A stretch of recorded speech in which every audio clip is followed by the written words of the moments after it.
명확하게 설명을 하도록 하겠습니다. 불 꺼주십시오. 저번에 데미안 허스트 작품에 대해서 얘기를 했습니다. 데미안 허스트가 가져다 주는 그 의미에 대한 얘기를 철학적인 그런 해석학적인 내용을 통해서 접근을 했죠. 그래서 데미안 허스트 그림이 우리한테 시사하는 바가 무엇이냐라는 것에 대한 일상적인 그 보편적이라고 이야기하는 사람들의 뭐라 그래야 되나? 크리티사이즈. 그러니까 비평하는 지점을 우리는 대부분 진실이라고 믿고 이 작품을 보게 된다는 거죠. 그거는 왜 그러냐 하면 다양성이 결여된 우리 비평가들의 시장이나 서적들이 너무나 빈약하기 때문에 나타나는 현상인데, 예를 들면 데미안 허스트에 대한 비평은 1번 돈이 너무 비싸고 뭐 등등등등, 그것도 상당히 중요하죠. 그거는 논의해서 지금 이 자리가 아니라 그것은 우리나라 정책 문화 관광부에서 이제 해야 되는 내용이기 때문에 우리는 간단하게 그거는 너무 비싸다라는 정도로 우리가 저항하면 되는 거고요. 그거 말고 이제 데미안 허스트를 알려져 있는 것들은 대부분 다 뭐라 그러나요? 팝업하고 막 이렇게 해가지고 이렇게 홍보하는 쪽에 보면 대부분 1번 나오는 게 돈이 아주 비싼 생존의 뭐 이런 얘기들, 2번 그리고 죽음에 대해서 굉장히 관심이 많은. 자, 그러면 죽음에 대해서 관심이 많은 데미안 허스트가 왔는데 상을 하는 것은 우리 다 봤어요. 그죠? 그럼 그게 죽음이 뭐냐라고 했던 게 이제 저번 주 강의에서 우리가 주조로 삼았던 게, 그거나 자연사 박물관에서 오소리가 박제가 되어 있든지 티라노사우루스가 박제가 되어서 죽어 있는 뼈를 본다든지, 아니면 그거하고 비슷하게 되어 있는 뭐 독수리가 박제되어 있는 걸 보고 그걸 보고 느끼는 거나 뭔 차이가 있느냐라는 거죠. 그래서 그것을 제가 그 서울 현대미술관에 메일을 해서 질문을 했어요. 그게 무슨 차이가 있어요? 대답이 없어요. 없어요. 전혀 없어요. 왜냐면 대답할 게 없잖아요. 다르다, 장소가, 뭐 이거는 안 되잖아요. 그러니까 그건 뭐냐면 이 작품에 대한 내가 가지고 있는 해석의 영역이 자리를 잡지 않았다는 거죠. 그러니까 말하기 쉬운 것들이 단어를, 개념이를 남발을 하고 비평을 막 해서 어렵게 이렇게 철학적으로 막 단어를 만들어내고, 그래서 항상 나오는 얘기가 철학적인 사고에 의하면, 사유에 의하면 이런 식으로 그것을 덮어버려요. 그 안에 있는 진솔한 얘기들이. 그러면 뭐냐면 우리는 그 얘기를 읽는데 그게 이해가 안 된다라 그러면서 우리 자신을 책망하게 돼요. 그렇지 않아요? 어느 데 갔는데 비평이 있고 이렇게 설명을 했는데 그 비평이 이해가 안 되면 주눅이 들어요. 나도 그래요. 내가 왜 더더군다나 저는 그럴 거 아니에요. 공부를 조금 했는데 요만큼 여러분들보다 이해가 안 되면 당황스러워요. 그런데 보통 일반 사람들은 더 그렇죠. 그렇기 때문에 도슨트가 그림을 설명할 때 그 그림 안에 있는 사건들, 그리고 뭐 어떤 어페어들, 화가가 뭔 가지고 있었던 그때 그 시대 상황들, 이거 얘기하면 대박 난단 말이에요. 그러면 그렇게 되면서 그림을 계속 보다 보면 이제 웬만한 거 다 봤으면 비슷비슷해요. 그럼 여러분들은 그거보다라는 거잖아요. 그렇죠? 그러면 아까 제가 이야기했다시피 그런 식으로 갔는데, 아까 우리 성실님이 거기 가서 어떤 화가의 그림을 봤는데 전혀 모르는 그림인데 되게 마음이 이상해진다라는 거죠. 그렇다는 것은 감정의 어떤 변화가 생긴 거다. 그게 뭐 어펙션, 정동이라 그래요. 그게 마음이 움직이는 거거든요. 그건 마음이 움직이는 건 어디서 오냐? 몸에서 오는 거예요. 제가 저번에 몸의 현상학이라 그랬잖아요. 메를로 뽕띠. 그거는 어떤 의미에서 보면 내가 가지고 있는 무의식의 발로예요. 그렇죠? 그런 것들이 내한테 오는 게 중요한 거지, 저 그림은 제 식으로 이야기하면 제가 여러분들한테 되게 잘못했던 게 그런 것들을 처음에는 가르쳤잖아요. 근데 이유가 있어요, 그거는. 뭐, 르누아르는 몇 년 사람이고, 뭐, 누구 비슷한 사람들. 이제는 그 얘기 안 하잖아요. 왜냐하면은, 그거 얘기하면 여러분들이 무언가를 여러분들의 제가 제일 좋아하는 말 중에 하나가 지평이라는 거예요. 내가 보는 눈, 나의 안목, 나의 테이스트, 나의 취향, 이런 것들이 들어가서 그 작품을 만나는 그 지점이 없어져 버린단 말이에요. 그게 방해되는 요소들은 다 없애버려야 돼요. 그거는 길러지기 나름이에요. 그래서 제가 요번에 이 강의의 포인트는 제가 그림을 보는 다양한 방식에 대해서 설명을 하려고 하는 거죠. 그래서 일부에서는 그때 보통 일반인들, 그 사람들을 폄훼하는 게 아니라 아직도 이제 그림에 대해서 미학적인 레벨까지 안 온 분들이 보통 일반적으로 보는 방식에 대해서 제가 말씀을 드렸어요. 그래서 이제는 그래서 마지막에 제가 요거는 요런 거다라고 해서 미학을 접합을 시켰고 그거에다가 이제 하려 그러다가 마지막에 들레이즈가 나와가지고 하는 그 느낌의 얘기를 설명을 하려 그러다가 시간이 넘어가서 끝냈는데 그때부터 이제 시작할 거예요. 그리고 또 한 번 더 제가 느꼈던 거를 또 이제 오늘 말씀을 드리려고 하는 게 들레이즈의 철학이라는 것은 후기 모더니즘, 그러니까 후기 모더니스트의 후기 근대주의의 사유에 해당되는 그런 들레이즈를 통해서 프란시스 베이컨하고의 관계에 있는 그 데미안 허스트의 어떤 작품하고의 연결고리를 제가 오늘 집어드릴 거고요.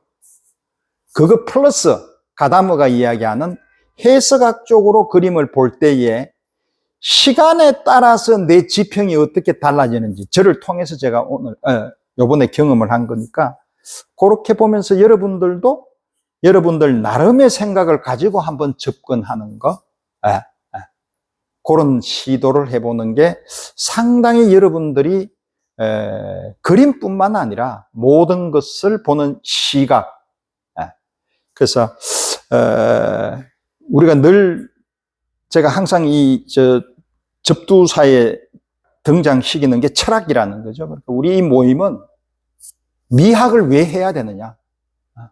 미학이라는 것 자체는 삶이라는 거죠. 삶에 이루어지는 것을 통해서 내가 진리를 찾는 거예요. 진리라고 하면 여러분들은 되게 무엇에 갇혀 있느냐 하면 그 고등학교나 중학교 때 가면은 윤리학에 도덕에 있어가지고 그러고 종교시설에 가게 되면 종교에 관련되어 있는 착하게 살자 진선 및 도덕을 생각을 하게 돼요. 그 10계명 생각하고 그 얘기를 하려고 하는 게 아니에요. 그것은 니체가 저번에 이야기했잖아요.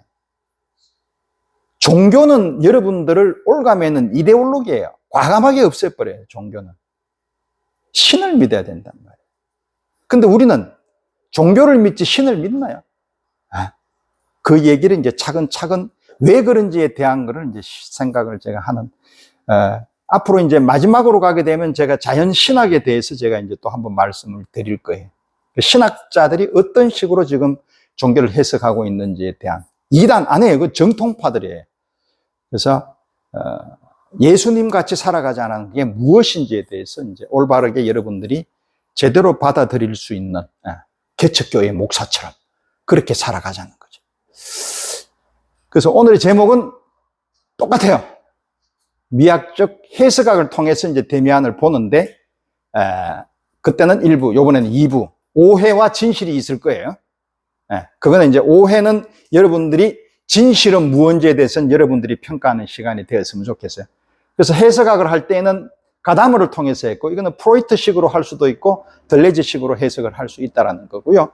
그걸 지금 현재 설명은 안 하겠습니다. 그거는 여러분들이 보면 들레즈식은 어떻게 해석을 하는 거고 가다머는 어떤 식으로 해석하는 거고 이런 부분들에 대한 얘기를 그렇다고 해서 가다머가 얘기한 진실과 사건 방법 책 되게 어려워요. 그거 여러분들이 읽을 수가 없어요. 그거는 너무 어려운 책이니까 제가 이야기하는 걸 듣고 몇 번 계속 하다 보면은 가다머는 이런 식으로 해석을 했고 리퀘르라는 사람은 이런 식으로 해석을 하고 데리다라는 사람은 이런 식으로 해석하는 거다라는 걸 자꾸 듣다 보면 귀에 익어요. 그러면 그때에 그런 것들을 가지고 있다가 나중에 책이 있으면 한번 사서 보면 여러분들의 지평은 훨씬 더 넓어지실 거예요. 데미안 허스트가 이제 탁 첫 번째 갖다 놓으면 들어가자마자 입구에 여기 딱 나와요. 네. 자, 한번 볼까요? 진실은 없대요. 그러나 모든 것이 가능해요. 근데 이거 딱 보면요, 사진 막 바바바바 막 찍어요. 막 전부 다 들어갈 입구에. 왜냐하면은 이건 찍어야 될 것 같거든. 그 처음에 제가 저걸 딱 보고, 그래, 내가 생각하는 진실하고 이게 예수라고, 이렇게 생각했구나라고 생각했어요. 왜냐하면 데미안 허스트는 살아있는 사람이잖아요. 그래서 내가 찾아보면 이 사람이 뭔가를 말하겠지 싶어가지고 그렇게 생각했고, 내가 가지고 있는 편견으로 이 사람을 평가했겠죠. 그럼 이 사람은 이런 사람이고, 이제 그림을 그렸죠. 그리고 봤겠죠. 그러면 보고 나면 딱 머리 떠오는 게 딱 저번 주에 제가 강의했던 거예요. 네. 그런데 딱 끝나고 난 뒤에 집에 가면서 아닐 수도 있겠다라는 생각을 했단 말이에요. 데미안은 어쩌면 그거예요. 그 이야기를 제가 또 오늘 하는 거예요. 오케이? 그럼 뭔 얘기냐면, 작품은 내가 생각하는 거에 따라서 여러분들이 예를 들어서 어떤 소설책을 읽어요. 아니면은 프루스트의 그거는 너무 두꺼워서 안 읽어봤겠죠. 뭐 여하튼 그런 데에 이렇게 동산이 나오고 이런 자연 환경에 대해서 설명을 하는 부분이 있다라고 쳐요. 그러면 내가 생각할 때는 마샬 프루스트가 썼던 그 동산을 생각하면서 들어가요? 아니죠. 내가 생각하는 동산이 있잖아요. 내가 어릴 때 얘하고 비슷한 그 지평을 가지고 들어가요.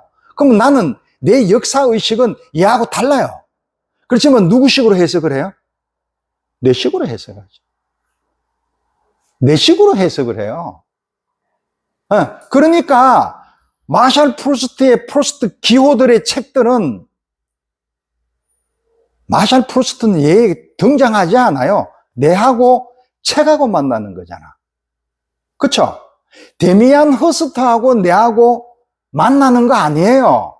걔가 뭔가를 말을 했는데 들을 봄직은 하겠죠. 집을 지을 때 어디 콘크리트 없이 집을 짓나요? 구조를 만들 수는 있죠. 그렇지만 데미안 허스트는 새로 태어나가지고 뭔가를 막 새로 지가 창조해내는, 내가 인간으로서 가질 수 없는 그런, 내가 가지고 있는 지성을 아무리 생각해도 쟤는 내가 따라잡을 수 없는 정도로 뭔가를 만드는 사람이 아니에요. 그 사람도 역사의식으로 계속 오고 있었던 사람이란, 그게 제일 중요한 가다마의 해석이란 거예요. 나도 거기에 있는 거고 지도 거기에 있는 거고, 이 세상 안에서 존재가 같이 살면서 걔가 생각했던 것을, 지가 만들었던 것은 내가 보기에는 조금은 그러네, 이걸 느낄 때에는 제가 뭔 얘기를 하고 싶은 거냐면, 내가 이 사람이 생각하는 걸로 생각을 안 하고 있는 거예요. 그러니까 안 보이는 거야. 근데 얘는 보여줬어. 그러면 그런 식으로 방법론적인 거를 얘가 왜 이렇게 보여줬는가에 대해서 봐야 돼. 이게 천재적인 게 아니라니까. 내가 상징계가 너무 가까워지면 이게 안 보인단 말이에요. 그러니까 자꾸 보면서 감동을 하게 되면 얘 입장에서 보는 게 아니라 얘가 보는 것은 실제계라고 제가 저번에 이야기 들었던 빨강, 파랑에서 빨강을 보고 얘는 지금 하는 거예요. 그거 하는 거 어려운 게 아니라니까. 오케이. 자, 그건 여기까지 하고. 자, 그럼 진리. 진리에 대해서 얘기를 해요, 얘가. 진리가 뭐야, 얘가? 진리 그러면요, 지나가는 사람 물어가, 네 진리 뭐야가 막 얼굴 빨개져요. 그래서 그때 제가 뭐라 그랬잖아요. 비트겐슈타인이 뭐라 그랬어요? 말할 수 없는 것은 침묵해라. 그 얘기를 정확하게 알고 있는 철학자가 우리나라에 몇 명 없어요. 그거 다 물어보면요, 내가 말할 수 없잖아. 근데 내가 말할 수 있는 사람도 있을 거 아니에요. 오랫동안 그 부분을 충분히 공부한 사람 있잖아요. 저 같은 사람은 말하면 되잖아. 안 하잖아요. 그게 실제예요. 말할 필요가 없는 거예요. 그게 또 말하지 마라 그러니까, 성철 스님이 그냥 그 면벽수도 하면서 말이 필요 없군, 이게 아니라, 제가 진리에 대해서 이제 지금부터 잠깐 설명을 드릴게요. 아무튼 이 사람은 진리가 없대요. 그건 뭐야, 우리가 이때까지 진리를 배웠는데. 그렇죠? 말이 안 되잖아. 진리가 있는데. 근데 여러분들이 진리를 봤어요. 진리라고 믿고 싶은 거잖아. 그죠? 다 그래 그런데 중요한 거는 이걸 찾으려고 예술을 하는 거예요. 그러면 내보다 데미안 허스트가 진리를 훨씬 많이 알아요. 걔는 왜냐면 이쪽 동네에 거든. 근데 요거를 그냥 요래 끝냈으면 렘브란트가 되고 아니면은 내가 좋아하는 존 버거가 되고 막 이런 사람들 있잖아요. 근데 이 사람은 돈 받을 때는 여기 와서 막 돈 받았단 말이에요. 뱅크시 같은 사람은 이렇게 있단 말이에요. 근데 얘는 나와 돈 벌었어. 요 차이예요, 요 차이. 근데 이거를 보여주는 것은 얘도 만만한 사람 아니에요. 예술관 다 그런 사람이에요. 이해됐죠? 자, 진실에 대해서 들어가 볼게요. 우리가 뭔가를 얘기를 할 때 말로 표현이 안 되는 것을 뭐라 그러냐면 철학적인 용어 하나만 쓸게요. 형이상학이라 그래요. 이거는 뭔가 안 돼. 개념 정의를 하는 순간 빠져나가 버려요. 개념이라는 게 그런 거예요. 왜냐하면 이 진리는 상징어예요, 상징어. 상징이라는 것은 요래 생각하면 요래 생각해요. 오케이. 이해됐죠? 그러니까 진리를 보편적으로 이 사람 진리, 이 사람 진리, 이 사람 전 세계의 60억의 인구가 똑같이 생각하는 진리라고 만들어 놓은 게 플라톤의 이데아잖아요. 이데아는 그거예요, 그거. 빛으로 만들어 놨어요. 그래서 그 빛을 어디로 넣느냐 하면 성경으로 넣었잖아요. 야훼의 말씀으로 넣었단 말이에요. 그게 진리였어요, 그때는. 그때는 맥혔어요. 왜? 국가도 없고 별로 뭐 그닥 지금 사회 같은 이런 사회가 아니었잖아요. 근데 지금은 완전히 변했죠. 자, 이걸 더 자세히 깊게는 안 들어갈게요. 그냥 딱 하나만 등장시키는데 저건 늘 제가 등장시키는 니체, 프로이트, 마르크스 이 세 명이 등장하면서 모든 것들이 다 흔들어졌어요. 그 앞에 있던 니체나 헤겔은 이야기 안 할게요. 니체가 아니라 칸트는. 그거 얘기까지 들어가야 되는데 그것까지 하면 너무 길어요. 요걸 이야기하는 이유는 니체는 진리, 개뿔 뜯어먹는 소리. 왜? 모든 사람들이 우리가 뭔가를 생각하고 말할 때 뭘로 해요? 언어.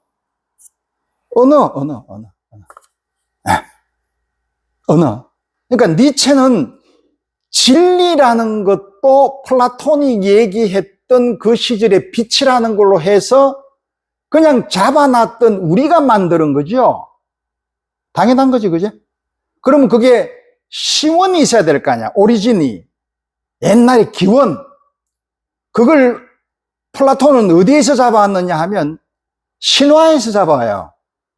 왜냐면 걔가 갑자기 있다가 플라톤이 이데아를 만들지 않아요. 근데 그때에 있던 신화에서 자기 나라 그리스 신화가 있었을 거 아니에요. 뭐 제우스도 있고 등등 있지. 빛도 있고 뭐 거기에서 차용해 온 거잖아요. 그러면 뭐예요? 플라톤의 이데아는 언어로 지가 정의한 거죠. 개념어잖아요.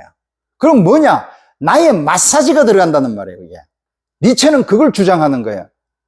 네가 그렇게 이야기하는 그 진리가 진리라고 이야기하는 걸 우리가 사람이 말로 만들어냈잖아요. 진리. 그쵸? 그리고 빛이라는 걸 만들어버리면 더 괜찮으니까 그렇게 해오고 있었고 거기까지 계속 철학자들이 거기에 개념이를 만들어서 칸트, 헤겔부터 시작을 해서 절대정신을 통해가지고 진리를 만들어내버렸단 말이에요. 그리고 너희들 다 진리야. 너 그렇게 해야 돼라고 우리 그렇게 배웠잖아요. 니체가 개뿔 뜯어먹는 소리 하지 마라. 진리가 어디서 진리는 너희들이 만들어내는 은유고 환유라는 거예요. 환유. 무슨 뜻이냐? 유사하게 비슷하게 유비로 만들어서 내가 거기로 빠져나간다. 그럼 진리는 있다 없다? 없어요. 그러면 뭐야? 진리도 없는데 그럼 여기 왜 살아? 라는 얘기잖아. 그죠? 이제 여기서 그치지는 않는단 말이에요. 니체가 그런 사람이 아니라면 진리는 있다라는 거예요. 진리는 여자다라 그런다. 그러니까 또 여자라 그러니까 이게 뭘까? 공부하세요. 그거는 이야기 안 할게요. 아무튼 진리를 언어에서 나오는 모든, 자 그러면 하나 볼게요. 파르메디데스라는 사람이 진리의 개념을 뭘로 보느냐 하면 요것만 딱 하고 이제 그림으로 들어갈게. 이 길게 이야기하면 되게 싫어한다는 거 알아요. 그렇지만 이런 얘기를 어디서 들을 수가 없어요, 여러분들이. 철학이라는 것 자체를 이런 식으로 개통적으로 이게 얘기하기가 그렇게 쉬운 부분이, 제가 잘한다는 뜻이 아니라 이런 부분에 최적화가 되어 있는 학문이 우리가 미학이니까 이게 가능하다는 뜻이에요.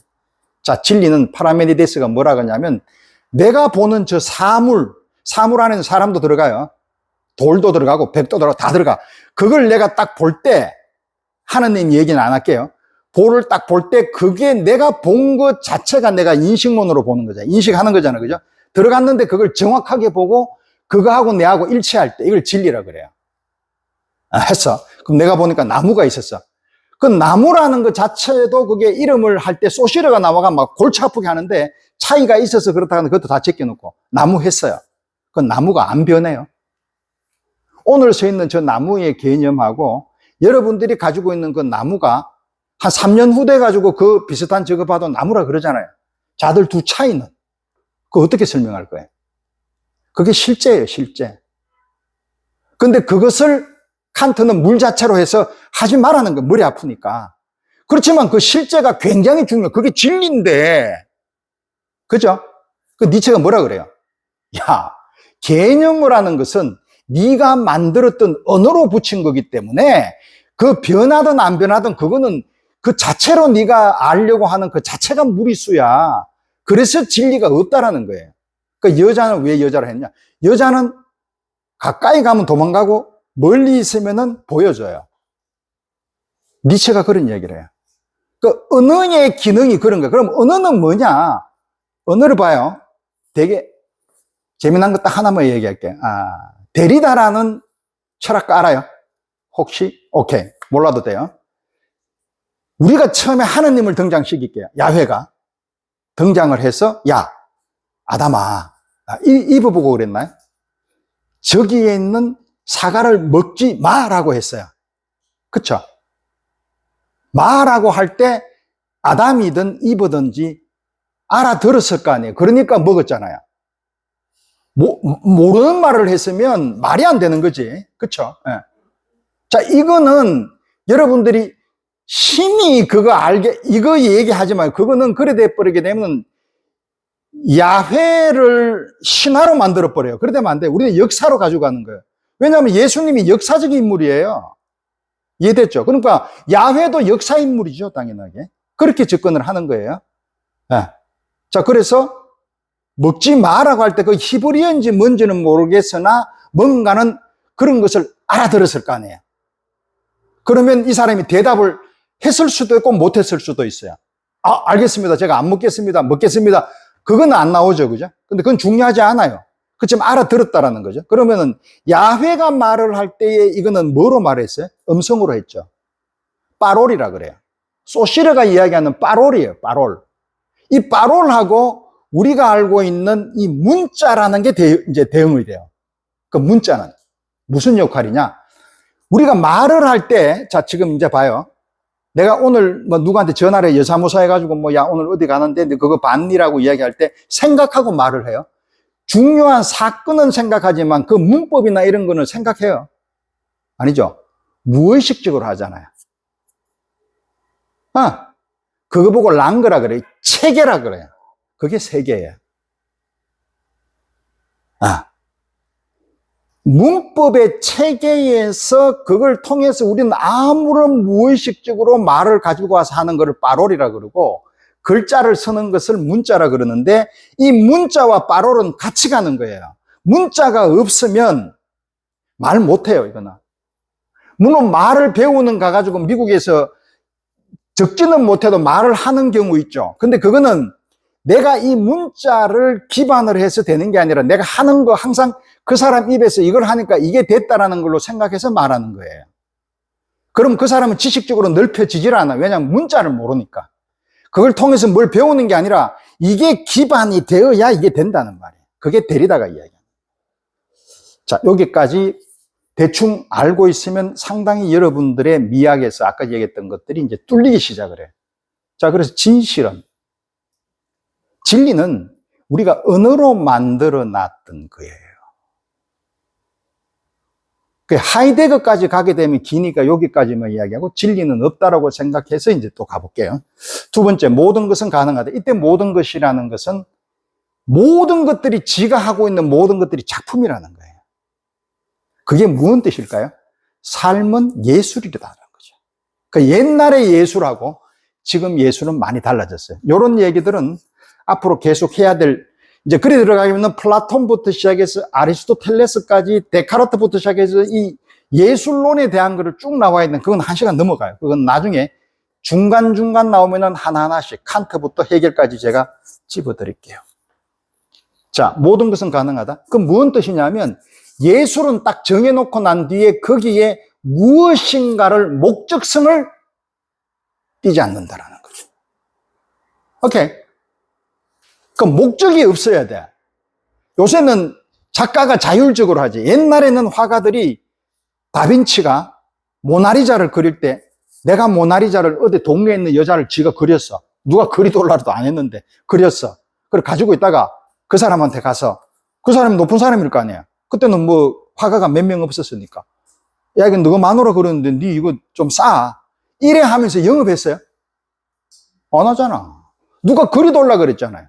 그럼 뭔 의미가 있어? 이거는 내 자율성이 없지요? 종교 그림도 마찬가지 자율성이 없잖아. 근데 그 자율성이 생긴 게 칸트의 계몽주의 사상부터 시작해서 생긴 거예요. 그럼 그때부터 계몽주의 사상에서 나왔던 그림들이 누구냐? 뽕땡 블루 스쿨에 있었던, 그때 있던 사람들. 코로부터 시작해 등등. 그리고 뭐 도비니 등등 있다가 인상파가 딱 생겨. 인상파는 자기 멋대로 이제 그림을 그리는 거죠. 그려놓고 누구든지 사가든지.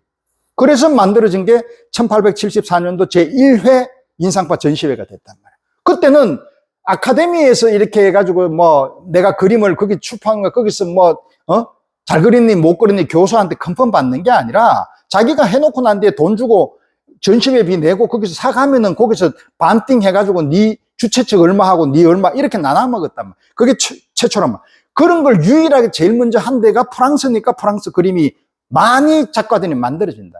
왜? 자율성이니까. 이해됐죠? 근데 그때 그림은 이제 자기 멋대로 그리는 거지 뭐. 그러니까 그때 욕 많이 하잖아요. 뭐 인상 그림. 그 인상파에 대한 그림도 미학적으로 접근할 게 되게 많아요. 이때까지 제가 이야기했던 뭐 인상파 그거 안 해. 이제 그보다는 또 쑥 들어가요. 이제부터는. 자, 그거 나중에 시간이 되면 하고. 아무튼 인상파가 그렇게 나와서 쭉 가다 보니까 뒤창이 소변 가져와가 꼽아버리잖아요. 이게 개념 미술을 하는데, 근데 봐봐요. 야, 내가 그때 제가 늘 이그샘플로 드는 게 바나나잖아. 바나나를 이렇게 붙여가지고 커틀라니 이렇게 붙였는데 테이프 붙였다가 어느 누구 먹었다 그러잖아. 내가 보기엔 먹는 것 자체도 예술이라는 거죠. 그죠? 그러면 대부분 사람이 그러잖아. 애들도 그렇고. 야, 저 나도 할 수 있는 건데? 라는 얘기잖아요.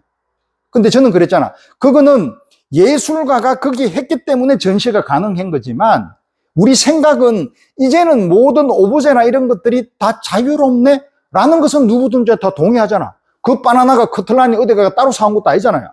그 동네에 있다가 아니면 없어지고 나면은 한국에서 그랬으면은 저 밑에 있는 이태원 시장에서 사와가지고 놔둘 수도 있잖아요. 그게 작품이란 말이에요. 그렇다라는 것은 모든 것들이 가능하다라는 걸 얘기하는 거예요. 그 안에 다 함축되어 있단 말이에요. 이런 걸 설명할 수 있어야 된단 말이에요. 설명을.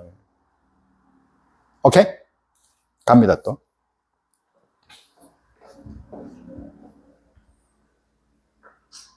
요게 이제 요번에 온 작품이에요. 이걸 보고 제가 이제 완전 시급을 한 거예요. 오케이. 자, 이걸 보면 이거는 아주 유명한 프란시스 베이컨의 섀도우라는 거예요. 섀도우는 뭐냐면 그림자. 저 그림자는 무엇이게요? 프란시스 베이컨이 이야기하는 게 무엇이게요? 요거 나중에 설명하고, 요거는 뭐로 보여요? 애벌레. 요게 제가 늘 이야기하는 그 들레이즈의 기관 없는 신체예요. 어디로 튈 줄 모르는, 이따가 금방 죽어버리는. 근데 얘는 생명력 끝내줘. 그게 뭐다? 코나투스라 그러고 엘랑비탈. 코나투스는 스피노자 용어고 엘랑비탈은 우리 제일 유명한 베르그송이라는 사람이 이야기했는데 그건 뭐냐? 사람이 살아가는 생의 충동, 살아가는 에너지의 힘, 욕망, 모든 것들이 다 있단 말이에요. 그게 아까 전에 니체가 이야기했던 그 개념의 진리라는 거에서 너희들이 설명했던 언어로 한방 이게 저것들이 만들어 놨던 그런 오해되어 있던 그 언어로 되어 있는 그 진리 개념을 너희들이 망쳐놔 놓고 또 실못이 넘어가네? 너희들은 그걸 쭉 눌러가지고 뒤에다가 감춰놓고 있지 않느냐는 진리를 숨겨놓은 거예요. 뭘로? 언어로. 내 편한 대로 설명하려고. 두 번째, 내 욕망에 있는 그 진리는 또 숨겨놨지. 두 번, 세 번 죽이는 거예요. 누가? 인간들이. 그래서 소시르나 지금 현재 있는 이 해석자들은 언어라는 것을 어떻게 표현하느냐 하면 문화가 만들어낸 쓰레기라 그래요. 그러니까 하이데거는 지가 나중에 본래적인 삶과 비본래적인 삶에서 본래적인 삶으로 돌아갈 때는 내 존재 자체가 이쪽에 있는 본래적인 삶으로 하고 연결될 때는 그때 존재는 존재의 언어가 됐을 때에 이 언어는 침묵이 언어예요. 그래서 시인들이 가지고 있는 그 존재의 언어로 시를 짓는 것을 제일 좋아해요. 그 이외엔 말이 필요 없어요. 말은 뭐다? 내가 내 스스로를 방어하는 거예요. 유려한 말솜씨로. 저것이 지금 이렇게 얘기하는 것도 어떤 의미에서는 여러분들을 현란시킬 수 있는 그런 소피스케이트일 수도 있다는 거죠.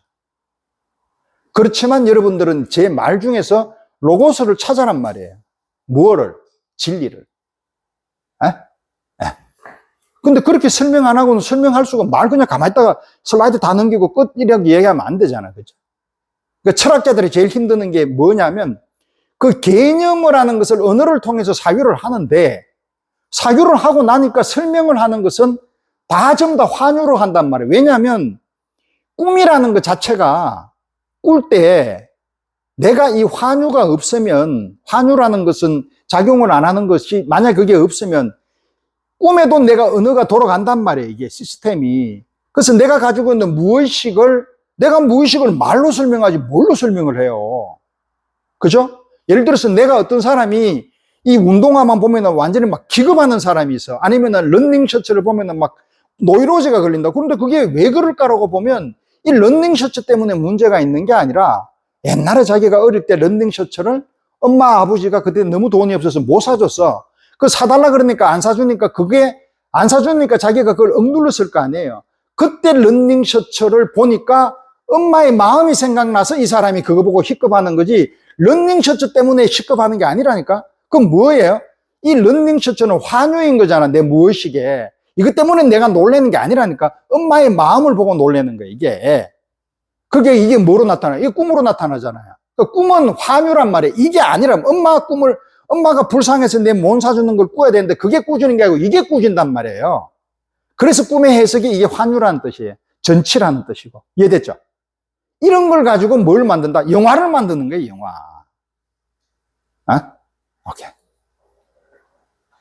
그래서 예술가는 비현실적인 게 뭐예요? 아까 있었던 그런 동네 것들, 감춰놨던 것, 언어로 막 죽여놨던, 락강이 이야기하는 빨간 거, 실제계, 상징계가 아닌, 이런 것을 현실적으로 창조해줘요, 우리한테. 그럼 그걸 보면서, 그래도 이 사람은 가지고 있는 게 뭐예요? 자기도 언어를 쓰니까, 이게 환유가 되고, 언유가 되고, 비유로 끝날 거 아니에요. 실제로 그대로 표현을 못 할 거 아니에요. 그렇지만 이 사람이 우리보다 낫다는 말이야. 그런 걸 보라는 거예요, 이 사람. 그 점차적으로 하다 보면은 자꾸 진리에 노출된다는 말이에요. 이게 행간이라는 게 그런 뜻이에요. 그러니까 이 작품을 보면 폰타나 그림에 이렇게 있는 것 자체를 존재에서 중간에 있는 행간으로 읽으면 된다는 거예요. 아이도스라는 것 자체가 이게 그거예요. 형상. 진리라는 거예요. 변하지 않는 진리. 아이도스. 자, 이거는 어려운 거. 근데 이제 지금 살면서 계몽주의 거치면서 지금까지 오면서 과학도 발전하고 이제는 미국에서는 미국 철학자들은 이런 거 제일 싫어해요. 무슨 데리다, 헤겔, 칸트 무슨 관계가 있어. AI 통해 가지고 과학적으로 증명된 거 아니면은 인정을 안 하려고 그런단 말이에요, 얘들은. 그렇지만 지금 봐봐요. 아까 제가 말씀드리다시피 극대 각으로 가고 있는 이 AI 때문에 생겨 있는 이 acceleration, 이런 쪽으로 가고 있는 주위에서는 앞으로 파시즘이 더 생긴단 말이에요. 이런 경우에는 철학이 없으면은 세상은 멸망하고 만단 말이에요, 이게. 생각을 하고 살아요, 생각을. 왜? 우리는 옛날 늘 그 기운으로 살아갔으니까. 그 인간은 이 돌을 계속 시지프처럼 그냥 올리고 있는 거예요. 근데 아까 얘기했다시피 이 인식론, 내가 보는 건 잘 봤다라고 생각하는데 칸트는 데카르트하고 코기토라고 한단 말이에요. 지는 머리가 막 날아갈 정도로 명징하게 그걸 봤다라고 생각하는데 언어가 들어가지고 확 조져버리고 무의식이 들어와버렸다는 프로이드가 이야기하는.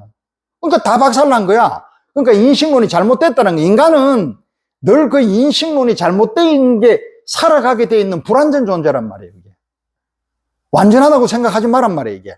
그리고 두 번째, 존재 자체도 우리가 살아가면서 늘 의미 있게 살아가나요? 내 멋대로 살아가잖아요. 여러분들이 우리가 지금 있을 땐 그렇지만 아닐 때 정말로 이렇게 우리가 상징이라고 하는 이런 질서대로 살아가지 않는 모습들을 혼자 있을 때는 다 보인단 말이에요. 그쵸? 동물스럽게 살아가고 야만스럽게 살아가고 쟤한테 못할 말도 하고 이래 한단 말이에요. 그게 자연스러운 거란 말이에요. 그거는 막지 말라는 말인데 그건 막잖아요, 우리가. 왜? 그러면 안 되니까. 에? 그러니까 존재도 다 상처가 났어. 너무 막 그냥 강하게 밀어붙이니까. 그러면 거기에 균열이 생겼죠. 일단은 현대인들은 벌써 다 균열이 다 생긴 존재예요. 그래서 그거를 회복하기 위해서 새로운 패러다임으로 자꾸 뭔가 만들어지는 게 무슨 이점, 무슨 주의라고 이야기하는 거예요. 후기 구조주의, 무슨 주의 막 골치 아픈 것들이 나오는 게 그런 뜻이에요. 그러니까 얘는 죽음에 대한 강박이 있다라고 이야기를 해요. 근데 죽음은요, 죽음에 대해서 한번 잠깐 이야기 설명드려 볼게요. 여러분들이 죽음이라고 하는 것은 그건 뭐 뻔한 얘기지만 다시 죽음을 조금 깊게 들어가 볼게요. 죽음에 대해서 생각을 많이 해요, 사람들이. 당연히 죽음에 대해서 생각해 봤으라고 하면 제일 먼저 생각하는 거는 관을 생각을 해요, 관. 그건 죽음의 상징이지 죽음이 아니죠. 죽음론적인 거하고 죽음의 실제는 다르죠. 죽음은 내가 죽어야 돼요. 근데 죽음은 다른 사람이 타인이 죽는 것을 간접경으로 자기 혼자 얘기하는 거죠. 그건 죽음이 아니에요. 그렇죠? 자, 그럼 죽음은 뭐냐면 제가 저번에 그때 삶의 충동과 죽음의 충동 이야기했죠.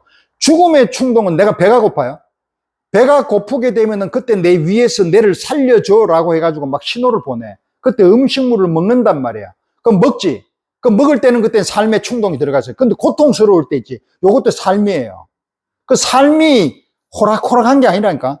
먹으면서 어느 정도 채워져요. 그러면 그때 잠깐 삶의 충동을 느껴요. 그리고 어느 정도 시점이 지나고 나면은 그만 먹으라고 얘기가 들어요. 근데 우리는 어때요? 계속 먹어요. 그게 죽음 충동이에요. 왜? 우리는 인간의 삶이 유한하잖아. 그럼 우리는 죽으러 가는 거예요, 지금. 근데 그거는 내가 유한이라고 생각 안 하니까 여러분들이 죽음에 대해서 생각 안 하는 거예요. 남들이 보니까 자살해가 죽었고, 뭐 이 사람도 죽고 하는, 죽었네, 뭐, 슬퍼라고 하는데 내 삶에 대한 나의 죽음에 대한 건 생각 안 해요. 잠시, 야, 그럼 내가 죽으면, 뭐, 내 가지고 있는 돈하고 저거 하고, 뭐, 이래 되는, 이것만 생각해요. 내 인생이 정리된다라고 생각을 안 해요. 그 죽음의 실제는 안 보려고 그래. 왜? 두렵잖아요. 내가 없어지니까. 존재가 아닌 존재무로 가버리니까. 오케이. 그럼 죽음의 특징은 뭐냐 하면 굉장히 고유한 거예요. 내밖에 안 죽어요. 현정 씨도 죽고 내도 죽지만 내 죽음은 나의 고유한 거예요. 그 자살하는 것도 그게 고유한 것을 내가 가지는 권리라고 이야기하는 거예요. 저쪽 유럽 쪽에서 그 얘기하는 부분들은 종교적으로는 그건 안 된다고 하지만 걔들은 그렇게 생각한단 말이에요. 왜? 죽음은 아까 얘기했던 이 원안에 내가 서 있는 지점이 여기인데 여기가 죽음이고 여기가 죽음, 여기 다 죽음이에요. 여기서 내가 살아있는 거예요. 하루살이처럼. 그래서 먹고 살고 하다 여기서 딱 그게 윤회 사상하고 똑같은 거잖아요. 이런 걸로 봤을 때는 우리는 늘 죽음에 대한 어떤 그런 것을 가지고 산다는 거예요. 베르그송도 그 시간을 그 이야기하는 거예요. 자, 유한성을 딱 느낄 때. 이때는 언제? 유한성을 느낀다라는 것은 내가 굉장히 죽음에 대한 압박을 받을 때. 암이 걸려서 판단 사기, 너 죽을 수 있어. 그게 죽음이에요. 죽은 게 아니라 죽음이 딱 올 때는 내가 죽어서 생물학적으로 내가 없어지는 존재가 물어가는 것은 내가 못 느껴. 그건 알 수가 없어. 그럼 뭐 간접경은, 그 간접경을 왜 해요, 그거? 다른 사람이 어때 한번 죽고 나니까 거기가 보이더라 하면 그거 알면 뭐 하는데, 그거? 죽으면 끝인데. 그러니까 그때에 내가 딱 느끼는 시점에서 내 자신을 모든 걸 다 이 상징계의 질서로 확 내려놓을 때, 이것도 필요 없어. 그렇잖아. 대부분 사람들이 그런 죽음까지 가까워서 한 석 달 정도 산다라고 하면 그때 느끼는 그 허망감 있죠. 그게 죽음에 대한 그때 진리가 나와요. 그게 하이데거식 존재론적 진리예요. 이해됐죠? 그리고 죽음은 굉장히 고유한 거고요. 두 번째는 관계적으로 봤을 때 죽고 나면 굉장히 애달프겠지만 딱 죽고 난 뒤에 얼마 있으면 애도에 떴던 기간이 딱 끝나고 나잖아요. 그러면 그때부터는 얘하고 얘는 완전히 끝나요. 그게 카프카의 여기서 나타나요. 변신에서. 여러분 카프카의 변신 읽어봤나요? 바퀴벌레 되잖아요. 그 왜 글로 가요? 그 죽은 거예요. 그 죽음을 지가 고래 표현해서 바퀴벌레로 만들어 놓은 거예요. 그러니까 지 동생이 그렇게 돈을 벌어가지고 음악을 보내려고 그러고 아버지에 대해서 그렇게 하고 그렇게 한 것도 나중에 지 집에 들어오면 바퀴벌레 보고 막 벌레처럼 취급한단 말이에요. 그게 꼭 죽음만이 아니라 내가 내 몸을 정확하게 인간답게 내가 할 수 없는 상징계의 기준으로 안 될 때까지도 다 포함하는 거예요. 카프카의 변신이 그런 거예요. 체험하는 거예요, 이게. 인간은 딱 죽고 나면은요, 그 다음 관계는 우리 몰라요. 당연하게 그 사람하고 내하고 관계가 끊어져야 돼요. 안 그러면 못 살아. 그게 내 투사가 되었기 때문에 애도가 안 돼서 우울증이 오는 거예요. 오케이? 상실감으로 인한.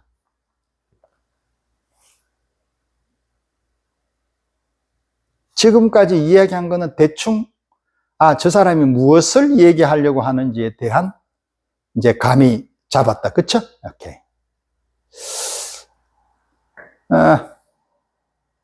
사람을 멈춰 세운 것은 그림이 아니라 문장이라는 말이 있어요. 이게 문학가들이 되게 좋아하는 말이에요. 문장. 이거 볼게요. 자, 이 사람 보면 김창렬이다. 그죠? 여러분들은 여러분들이 만약에 아니라 요런 그림을 보고 만약에 이걸 딱 맞부대꼈어요. 생각하는 게 되게 다양하게 나올 수 있고 다양한 게 맞고요. 나는 어떻게 보이는지에 대한 설명을 해드릴게요. 이거를 여러분들한테 강요하는 게 아니라 내 해석이에요. 자, 일단 문자가 나와요. 그쵸? 문자는 아까 얘기했던 파롤, 음성, 로고스, 하나님의 말씀 이런 식으로 우리를 옥죄우는 게 아니라 얘는 문자를 도와주는 역할을 했는데 전혀 인정받지 못한 목 없는 자의 슬픔이에요. 그러니까 프롤레타리아의 계급을 가지고 있는 지위를 가지고 있는 게 문자예요. 그러니까 우리가 소설책을 쓰면 작가들이, 그쵸? 작가들이 가지고 있는 그 자체의 언어들은 아까 제가 말씀드렸던 이 파롤이 아니기 때문에 우리를 보편타당하게 동일성으로 만들어서 기분 좋게 만들려고 하는 게라 차이를 가지고 있으면서 상당히 많은 언어의 어떤 그런 것들의 의미를 길어내요. 그러니까 훌륭한 책들은 오늘 봐도 좋고 내일 봐도 좋고 그 작품은 작가는 없어지고 작품만 남아있죠. 그 글자를 읽어요. 그래서 데리다는 뭐라고 하냐면 텍스트 밖에는 아무것도 없다 그래요. 텍스트가 뭐냐? 세계예요. 그렇죠? 그러니까 내가 쓰는 한강이가 쓰는 내용이 지가 살아가는 그 동시대의 얘기만 딱 적는 게 아니라 얘는 벌써 저쪽에 있는 제우스 신화에서 가지고 있는 신화에 대한 얘기도 가지고 있는 거예요, 얘는. 왜냐면 그거는 여러분들 다 똑같아. 내하고 그거 다 생각하고 살아요. 그게 지평이라고 하는 거예요. 과거성을 가지고 있다는 게 베르그송 이야기하는 게 그게 과거를 가지고 있는 게 이게 잠재력이에요, 내한테. 그러니까 미래는 없어요. 우리는 과거를 가지고 그 잠재력을 통해서 현실에서 만들어내고 수축되어서 다시 과거로 간단 말이에요.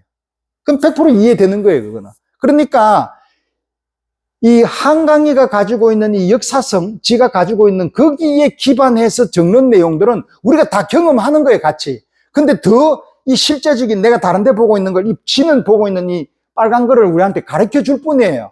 그걸 받아들이란 말이야. 근데 한강이는 무슨 의도로 했는지는 몰라요. 지는 지 의도가 있지만 나는 지 의도를 따라갈 필요 없다니까.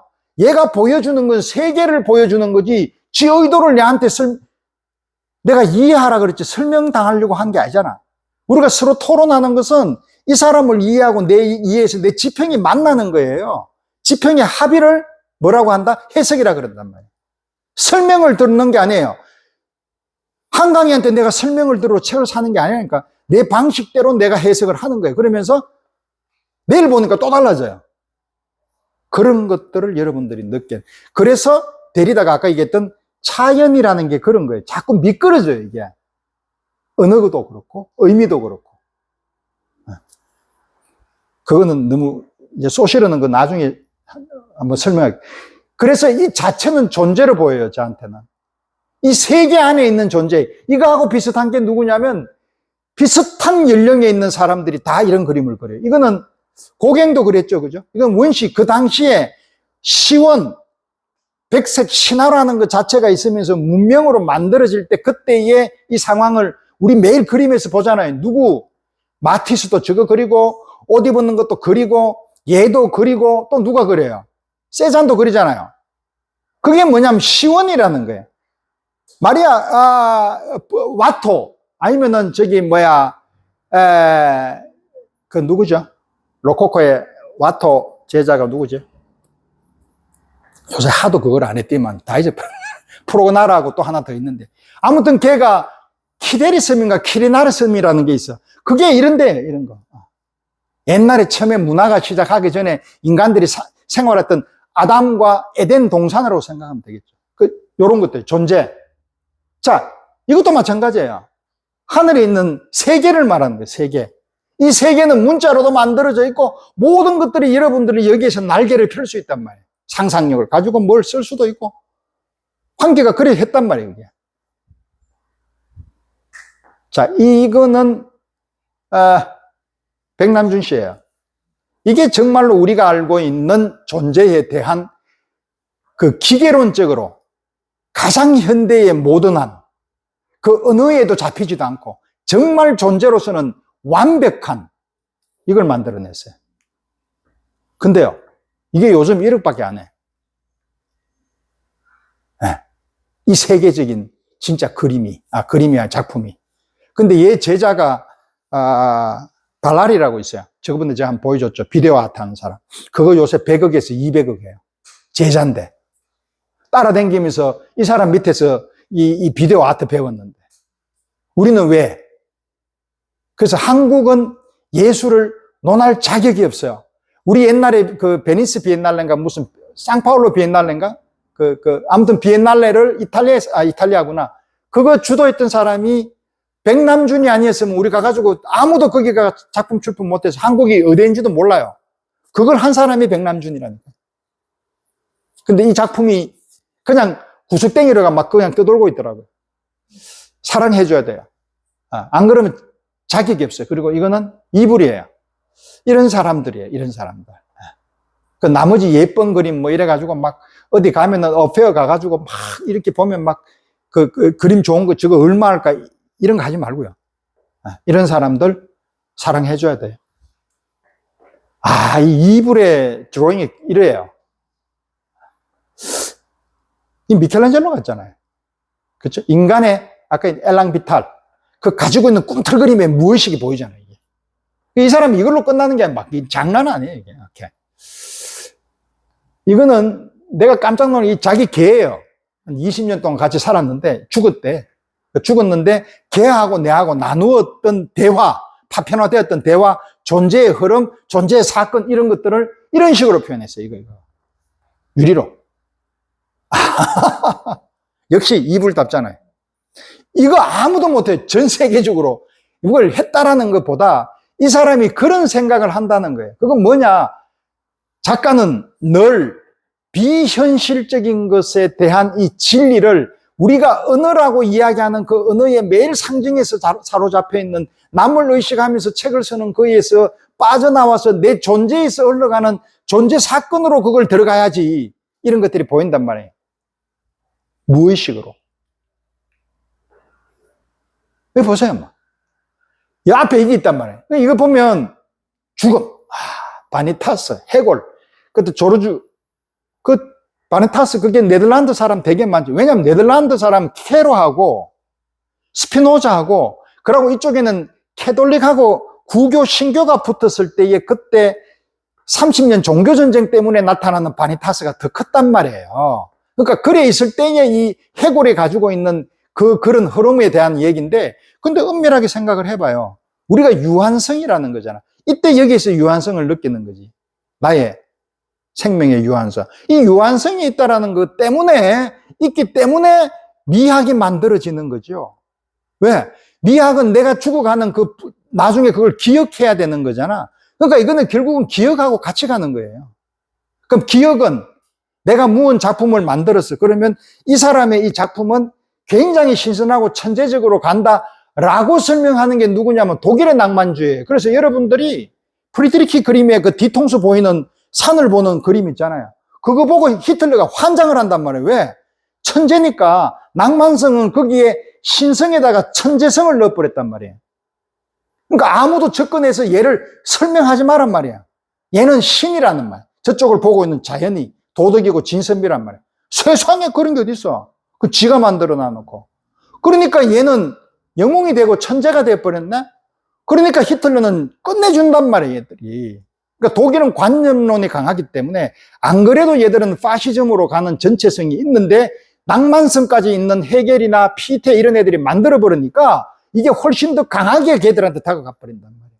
그러니까 독일에서의 그림들은 지금도 여러분들이 독일에 가보면 굉장히 딱딱해요, 걔들은. 말도 그렇고. 그러니까 걔들은 따뜻한 마음은 가지고 있지만 그 구조 자체가 랑거라는 문법의 구조 자체가 그렇기 때문에 세계가 굉장히 민족적으로 갈 수밖에 없는. 그래서 얘들이 유대인에 대한 그런 것도 있고 타인에 대한 타인종에 대한 굉장히 배척이 많단 말이에요. 그 지금도 보면 이민 오 있는 터키나 이런 쪽에 있는 사람에 대해서는 굉장히 그게 강해요, 얘들은. 원래 강해. 그렇지만 마음에 있는 휴미니티가 없는 건 아니지만 이것을 누가 이용하느냐 하면 히틀러가 이용했단 말이에요.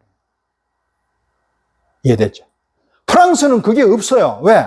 프랑스는 계몽주의라는 건 나올 때 계몽주의는 루소, 몽테스키웨, 디드로 이런 사람들이 나왔잖아. 근데 여기는 칸트하고 헤겔이 나왔어. 딱 나오면서 얘는 종교가 아직까지 있어. 절대 정신에. 근데 이 사람들은 종교 완전히 죽여버리고 어디로 갔냐면 혁명으로 가버렸네. 그러니까 얘들한테는 낭만성이라는 게 없어. 낭만성이 종교가 있는 신에 대한 낭만성은 없고 천재성도 없고 얘 그림에서 들라크루아의 낭만주의 봐봐. 그게 어디 그 안에 신성이 있어요. 인간의 어떤 그런 삶들이 막 흩어지는 거지. 그게 들레저란 말이에요. 들레저. 베이컨이고. 이해됐죠? 자, 이걸 보면 꿈틀거리는 욕망이 있잖아. 이거 보고 무슨 바니타스 느낄 수도 있어요. 근데 이거 보고 바니타스를 굳이 느껴야 되나요? 몰라. 그거는 여러분들의 몫이니까. 이거 보면 죽을 때에 마지막으로 보석받고 죽고 싶은 마음도 들 수도 있잖아. 그 욕망이 여러 가지로 일어날 수 있단 말이에요. 다양한 생각을 가지란 말이에요. 이불도 이렇잖아, 이불도. 이불이 그 썩은 생선 이런 거, 그게 욕망이에요. 살아가는 그런 거고. 그게 누가 표시했다? 데미안 허스트가 거기에 소머리 놔두고 날파리 날아다니잖아. 그게 욕망이에요, 욕망. 그렇죠? 자, 이거는 이거 보세요, 이거.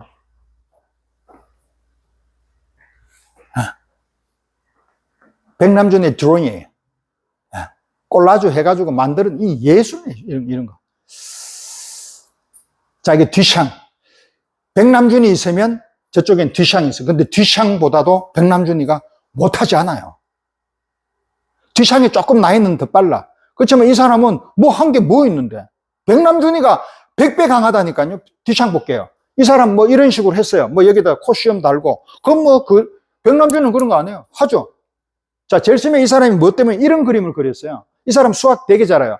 1881년 거의, 피카소보다 나이 좀 많아요. 1890년 정도 될 거예요.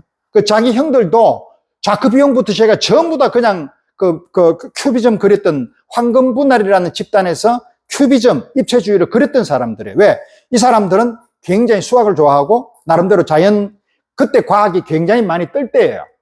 그래서 처음에는 이런 식으로 그렸다는 거는 1881년도에 대부분 그림이 세잔이지 뭐예요. 세잔 그림 되게 좋아해요, 그 사람들이. 왜? 마티스하고 이런 애들이 다 세잔 다 그렸잖아요. 그러다가 나중에 이제 야수파로 가고 했겠죠. 자, 그래서 하다 보니까 이제 뭐 이런 식으로 개념 미술 막 들어와요. 뭐 안에다가 자기가 그림, 요 안에 있는 박스 만들어갖고 그 박스 안에 자기의 작품을 다 넣어가 들고 다니게끔 만들고 그 개념 미술은 이게 뭐냐? 이제 예술은 미술관에 가 보지 말고 들고 다니면서 어느 놈이 우리 약 팔듯이 쫙 펴놓고 봐 그러면 이렇게 할 수 있다는 걸 이야기한 거예요. 근데 그때는 그 한 사람이 없으니까 뜨는 거예요, 이 사람이. 근데 백남준 씨는 비디오 아트 이 사람 처음 했잖아요. 그것도 비디오 아트 보통 게 아니라 그 했는 걸 전 세계적으로 다 볼 수 있도록 비디오 아트로 만든 거예요. 그것을 차용한 사람이 비올라라는 사람이에요. 그 사람 이번에 죽었어요. 근데 그 사람 죽고 나니 작품이 제자가 어떻게 100억, 200억하고 이 스승님은 1억, 2억을 해요. 그리고 더 황당한 거는 이 그렸던 화면 같은 게 이게 대한민국 화면을 썼잖아요. 옛날에 도시바꿔 말고 삼성을 썼단 말이야. 그럼 그게 깨지게 되면 당연하게 설치했던 게 깨질 수 있잖아요. 그럼 그거 갈면 우리나라 인간들이라 그랬어요. 미안해요. 우리나라 인간들은 그 작품을 산 사람이 그게 깨지면은 깨져가 작품이 망가졌다라고 생각해가지고 끝났다라고 생각한단 말이에요. 외국 사람들, 서쪽에 있는 저쪽 미국 애들은 그게 깨지면 당연하게 가는 게 그게 작품이에요. 그걸 그렇게 생각하니까 백남준 작품을 아무도 안 산단 말이에요. 또 깨질까 싶어가. 이 뭔 일은 무슨 말도 안 되는.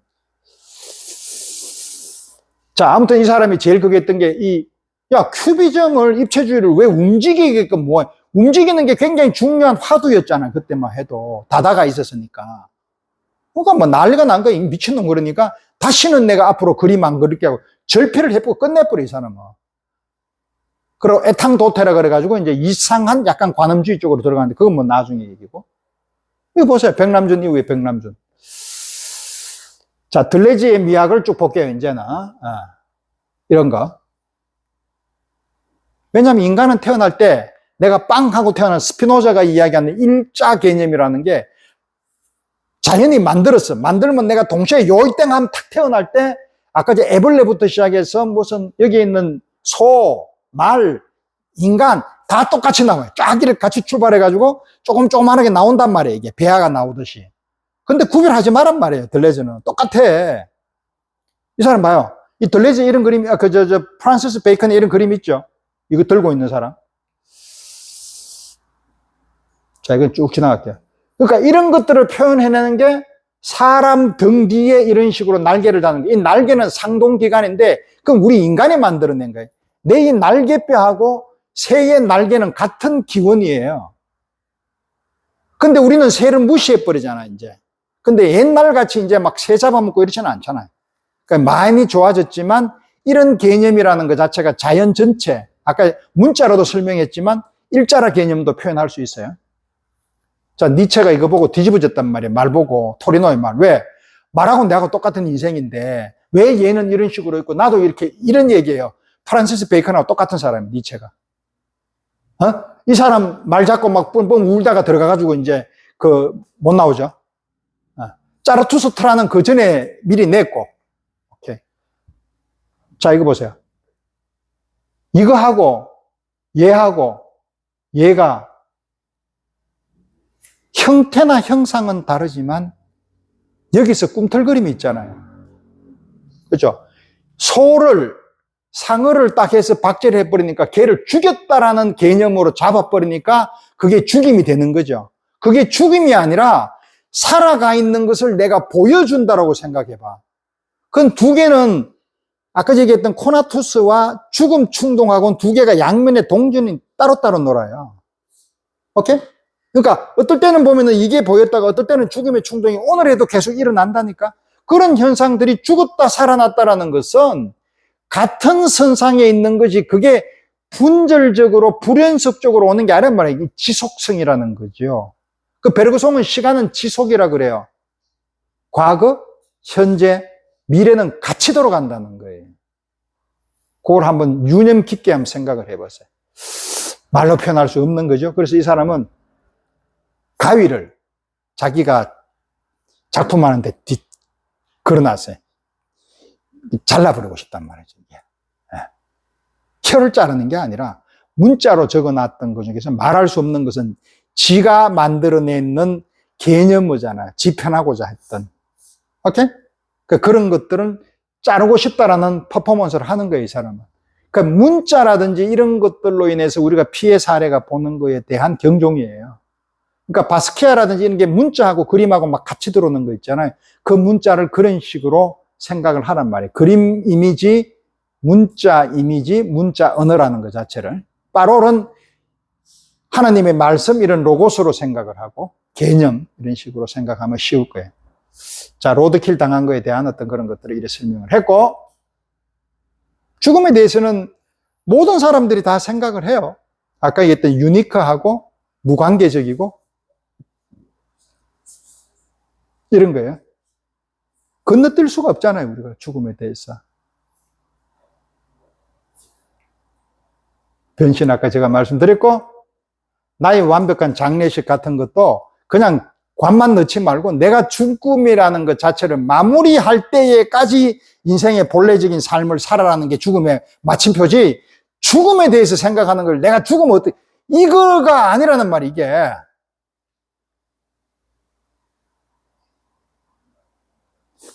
이게 똑같잖아요. 아까 제가 이거하고. 그렇죠? 이게 살아가는 거예요. 그래서 프란시스 베이컨을 보고 뭐라 그러는, 이 사람 동성애자잖아요. 그러니까, 네가 되게 약간은 회의주의자고, 굉장히 이게 막 불안해하고 막 이런 식으로 많이 표현되고 하니까 두들겨 맞고 자기 애인한테. 그러니까 니는 그런 회의주의자적인 그런 성향, 나는 낭만주의자고요.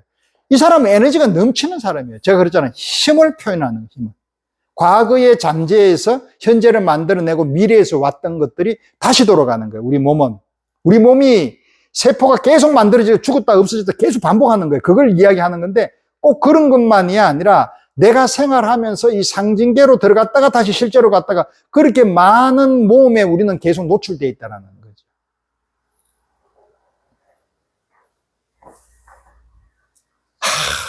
예술이 뷰티가 아니란 말이에요. 다른 것을 찾는 거예요. 다른 것 뭐 표현할 수 없는 것, 비현실적인 것. 그럼 뭐냐? 아름답고 이렇게 만들어져 있는 것은 아까 제가 얘기했던 아이도스, 이데아로 만들어져 있던 전혀 변하지 않는 그런 것을 만들어냈던 우리 언어에 갇혀서 비례 이런 식으로 만들어냈던 그리스 그림을 말하는 거예요. 거기에 뭔 특징이 있고 디퍼런스가 있어요. 현대는 그 그림에서 물론 느끼는 것은 내가 아까 숨겨놨던 로고스나 진리를 찾는 데는 의미가 있지만 어느 정도 것, 이게 다가 아니라는 거예요. 그러니까 그럼 뷰티 없이 내가 얘기하는 매일 그냥 대면 했을 때 상어 보면서 막, 뭐 아름답고 뭐 이런, 그러면 하라는 게, 그거는 그때 필요한 것도 있고, 아름다운 르누아르 그림도 보라는 거예요. 보지만, 그것만 보지 말란 말이에요. 그런데 8대2 정도, 9대1 정도는 이쪽에 가 있어야 이게 진정한 예술이라는 거예요. 왜? 사유를 하니까. 그래서 되게 유명한 말이에요. 오디푸스라는 것 자체를 아실 거라고 믿고 아버지를 살해해야 예술이 되는 거예요. 그러니까 내가 억압되어 있는 이 억압으로 인해 가지고 내가 무의식이 그냥 짓눌려 있는 이 상징계의 언어로 아니면 상징계의 그 어떤 기술이나 이런 이미지로 그림을 그리지 말라는 거예요. 그걸 뚫고 나오라는 거예요. 그 삶도 그래 살아라는 거예요. 그렇게. 남들이 보면 저 빛이 또래네 라고 할 정도까지 살아란 말이에요. 그래도 남들이 보면 아무도 안 봐요.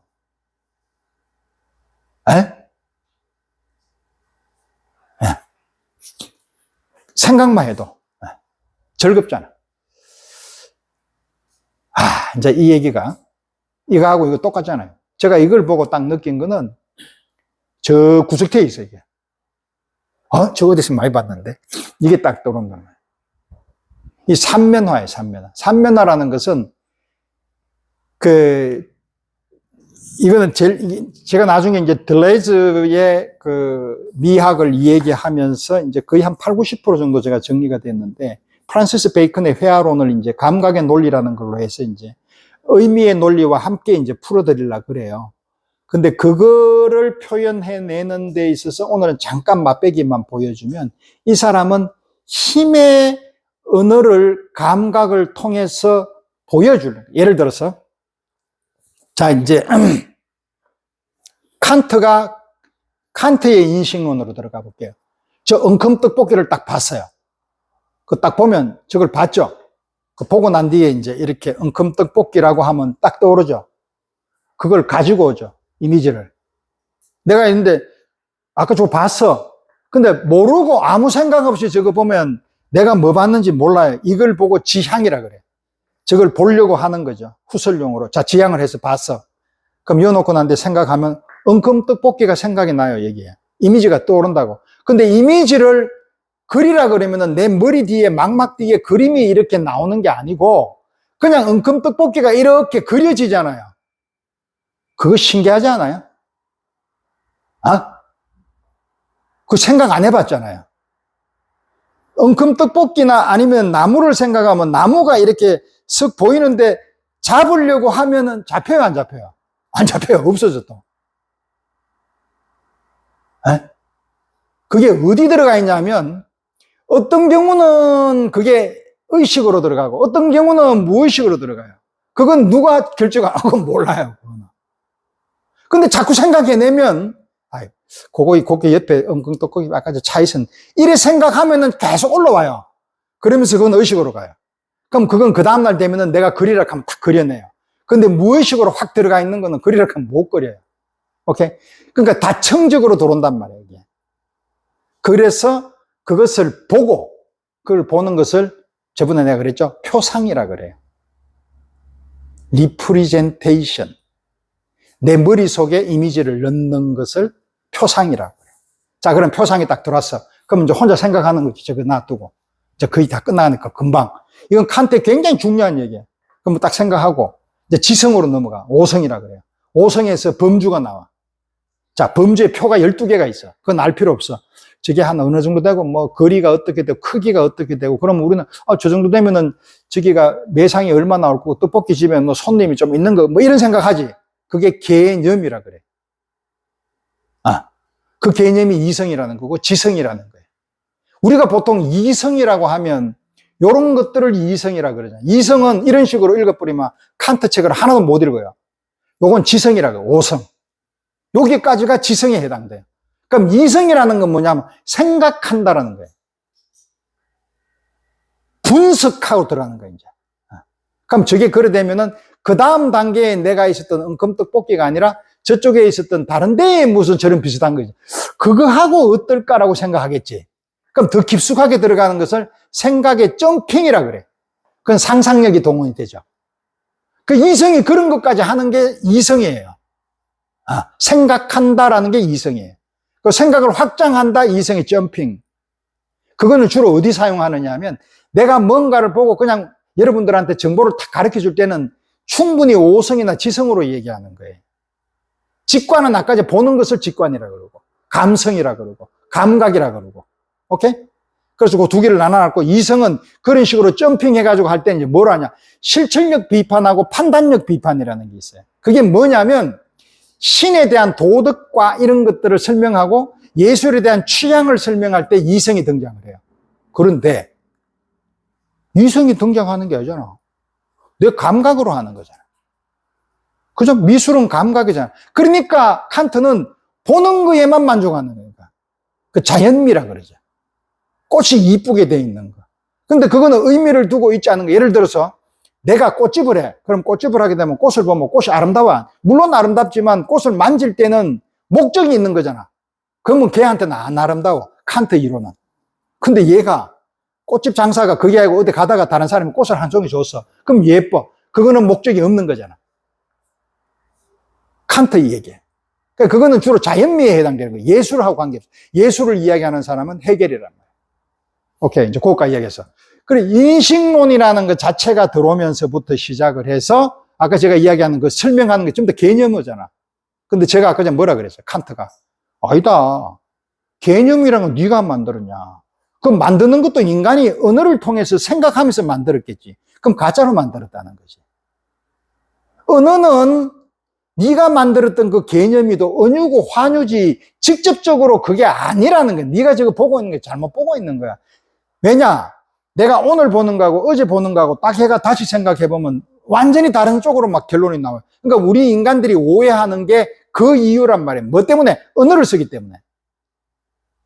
그러니까 오해하고 왜곡하는 건 당연한 거예요. 당연한 거. 그게 여러분들이 실수가 안 하는 거는 직관적으로 내가 자꾸 노력해서 이건 안 틀려져라고 했기 때문에 안 틀리는 거지, 자연스럽게 무의식으로 가게 되면 무조건 해석은 왜곡이 되는 거예요. 그게 당연한 인간의 섭리라는 거예요. 오케이? 니체가 얘기하는. 자, 그래서 이거 왜 했느냐? 이 사람 그림 보면 잘 그린 그림이 아니잖아요. 레오나르도 다빈치도 아니고 아무것도 아니고. 근데 이 사람 그림 되게 비싸요. 그 비싼 데는 이유가 있을 거 아니에요. 아이씨, 이게 황금을 발라가지고 비싸게 만든 것도 아니잖아. 프란시스 베이컨이. 이 그림을 볼 줄 아는 사람이 있단 말이에요, 이게. 예를 들어서, 이게 이제 지금 1,몇백억이라고 칩시다. 근데 이제, 현정 씨한테 이걸 내가 1,000억 너무 비싸니까 50억 주겠니? 사. 안 사요. 내한테 50, 안 사. 미쳤어. 보러 가면 되지. 그렇잖아요. 그럼 무슨 얘기예요? 내한테는 가치가 그만큼 안 된다는 거잖아. 물론 예술을 그래 하는 건 아니지만 예술가도 돈 먹고 사니까 나라에서 공무원이 아니잖아요. 그럼 얘도 먹고 살아야 되니까 그 응당한 경제적인 활동이 돼야 되잖아. 그럼 이거는 우리가 보기에 한 3억? 우리 박스보나 김창렬도 그만큼 하니까. 그러면 사잖아. 근데 그건 아니란 말이에요. 얘들은 벌써 이미 그 위를 노는 애들이 있을 거 아니에요. 그거는 저것들끼리 살아란 말이에요. 근데 그 컬렉트 했던 사람이 우리나라처럼 여러 개 난개가 돈을 팔려고 하는 이 사람들은 자기네들이 도네이션 하잖아요. 저거 나라에. 어떤 다른 이유로 세금을 퉁치든 말든 그건 모르겠지만 해요. 그렇지만은 이 자체에 대한 가지고 있는 이미지가 있어요. 내 혼자만 보는 게 아니라 필요하다 하면 다 빌려준단 말이잖아. 우리는 꽁꽁 숨겨놔. 그래야 돈이 더 되니까. 이거하고 다르단 말이야. 이제 그런 식으로 이해해서 이 사람을 그림값이 비싸다 안 비싸다에 대한 거는 저항은 하지만은 그걸 우리가 어떻게 할 수가 없는 그런 상황에 구조에 있단 말이에요. 그렇게 이해하면 딱 맞고. 그래서 봤어. 이거 왜 하느냐? 잘 그린 그림도 아닌데. 얘는 힘을 표현하고 싶어. 아까 얘기했던 과거, 현재, 미래에 따르는 내 생물이 움직이는 엘랑비탈이 어떻게 움직이냐는 거예요. 이 사람은 그게 관심 있는 거예요. 에너지, 힘, 무의식. 우리가 무의식을 표현하는 사람이 있어요? 없잖아. 전부 다 그냥 바깥쪽에 보이는 상징계만 표현했잖아. 근데 이런 거니까, 이건 나름대로 괜찮아. 라고 한 것을 얘가 이걸 이렇게 그리더란 말이야. 그러면, 이거는 영국 사람이야. 영국이구나. 그럼 이 사람은 런던파, 런던 스쿨. 아까 루시앙 프로이드, 프란시스 베이컨, 레온 코사코프, 프랭크 아우바크, 많아. 그런 사람들. 런던에서 모여가지고 저것들이 그린 것. 요 밑에 있는 사람이 YBA. 영국의 브리티시 어소시에이션. 같은 브리티시란 말이에요. 요 사이에 있는 사람이 데이비드 허커니. 그림이 비슷하잖아요. 영국 스타일이란. 그래서 이걸 봤어. 무의식에. 이거는 뭐로 보이냐면 제 눈에는 우리 보통 교회에 갔을 때에 그 어떤 작은 예배당에서 내 무덤을 귀족들은 거기에 자기가 무덤을 묻겠도록 하도록 해가 그 예배당을 산단 말이에요. 그거 이제 추기경이나 이런 사람한테 사자한테 돈 주고 거기에 나오는 이 무덤 위에 장식하는 걸로 저는 봐요. 이거는 이제 그 허스턴은 거기에 나비를 통해서 묻건데 나비가 몇 마리를 했니? 그거는 중요하진 않고 아무튼 그걸 안 했으면 좋겠는데 했는 건 어떡하겠어요? 죽음으로 보이고 이건 무의식으로 보이죠. 한강은 항상 이게 나와 세상 사이, 나와 아까 비현실적인 거 현실적인 거 사이를 얘기해요. 작가는 실제에 못 들어가. 지도 언어를 배우는 애인데 어떻게 들어가? 사이에 사이. 그러니까 항상 블랑쇼가 이야기하는 그 사이. 그리고 아감벤이 얘기하는 빈 공간. 그리고 글자를 읽을 때 그 문자 사이에서 나타나는 그 의미, 행간. 오케이? 존재와 존재 사이에 나타나는 그 존재, 현존재. 이런 것들이 다 그런 얘기예요. 사이. 그리고 바깥 사유. 그러니까 목 없는 자, 억압받는 자, 무의식 이런 거를 이야기하는 게 현재의 포스트 구조주의 앤드 포스트 모더니즘이란 말이에요. 현재 모든 것들이 그래 추구하는 거예요. 지금 그림들이 그 관점에서 보라고요. 이제는 눈이 깨어나기를 이제 제발. 마지막에 이건 누가 그렸어요? 마티스, 콜리우른, 데미안 허스터가 그렸고요. 여기 진짜 맛있대요. 근데 보면 똑같네? 라고 이야기할 수 있어요. 근데 이게 똑같으면 뭐하고 안 똑같으면 뭐예요? 의미가 없어요, 저한테는. 예. 아, 이 사람이 이걸 그린 거는 자기도 이런 스타일을 좋아하구나라는 거예요. 뭘로? 칼라로.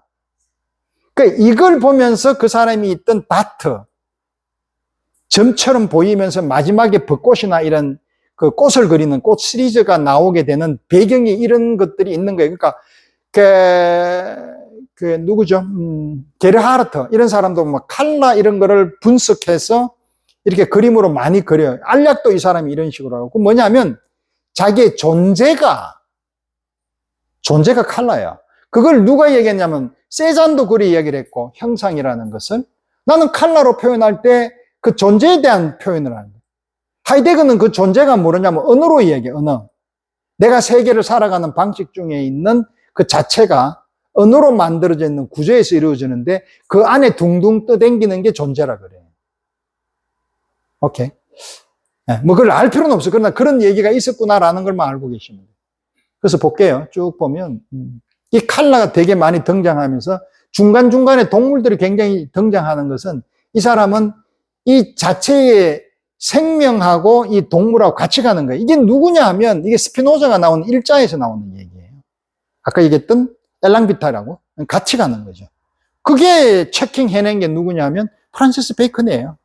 그러니까 프란시스 베이컨의 그림들이 많이 숨어 있다라기보다는 같이 영향을 보고 자란 게 그 사람을 따라하는 게 아니라 자기만의 방식이에요. 프란시스 베이컨이 먼저 그렸기 때문에 내가 이래 그리면 안 돼. 이게 아니고 그 사람은 그 사람대로 안 보고 이래 그리실 수도 있고 보고 그릴 수도 있고. 왜냐면 같은 세상을 살아오면서 지금까지 왔던 사람이 생판 모르게 딴 거를 그릴 수는 없단 말이에요. 그 세상에 피카소 그랬잖아. 세상에 창조라는 것은 없다. 전부 다 모방만 있단 말이에요. 그건 당연한 거죠. 참 독특해요. 이런 거에서 생물과 이것 자체는 여기에 있는 게 아니라 자기가 상상적으로 만들어내는 꽃 같은 것들은 새로 소품을 만들어 놓고 많이 그려요. 전부 다 프란시스. 자, 이게 처음에 초기 작품인데 이때도 보면 이 사람은 이런 이게 문자 그리고 여기에 표현되어 있는 이런 것들이 굉장히 강한 칼 같은 거, 이렇게 생명의 죽음과 충동에 연결이 많이 되어 있는 것들을 많이 이 사람이 표현을 해요. 망키도 있고, 칼도 있고, 토끼도 있고, 토끼는 진짜로 되게 좋아요. 토끼를 그린 사람은 두 사람이에요. 조셉 보이스하고 뒤를. 이 사람은 실제 토끼고요.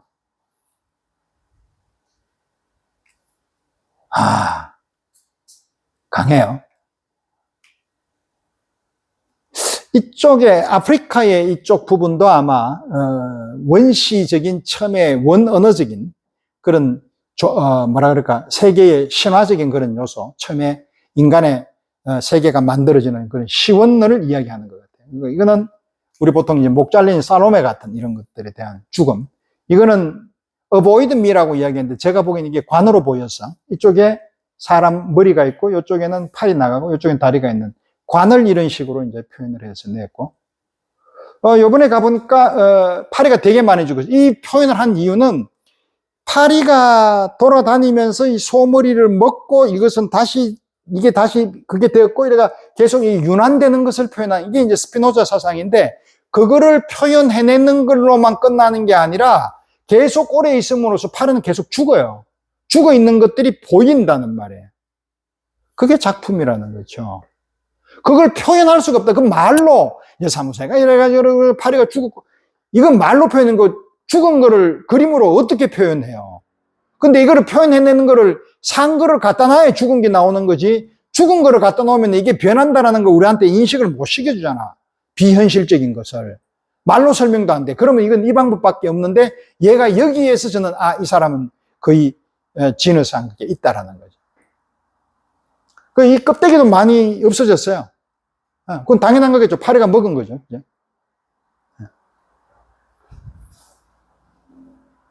이 사람은 움직임에 굉장한 거예요. 그러니까 죽음이 아니라 움직임이라는 말 듣고 제가 느꼈어요. 부패라는 것은 다음을, 프란시스 베이컨이나 들레즈가 이야기하는 것은 부패는 다음을 죽음으로 인한 생명이 새로 태어나는 것을 말하는 거예요. 그 죽음과 생명은 같이 동시에 일어나는 거예요. 그래서 베르그송이 이야기하는 시간의 지속성이라는 게 그런 뜻이라는 거죠. 여기에는 스켈리톤, 그러니까 항상 사람의 뼈가 있고 여기에 머리가 있고 요 앞에 해골이 있죠. 욕망의 해골. 그리고 여기에 보면 시간이 있어요. 여기가 시계를 여기에 그려놨던 걸 제가 모르고 있다가 요번에 찾아냈어요.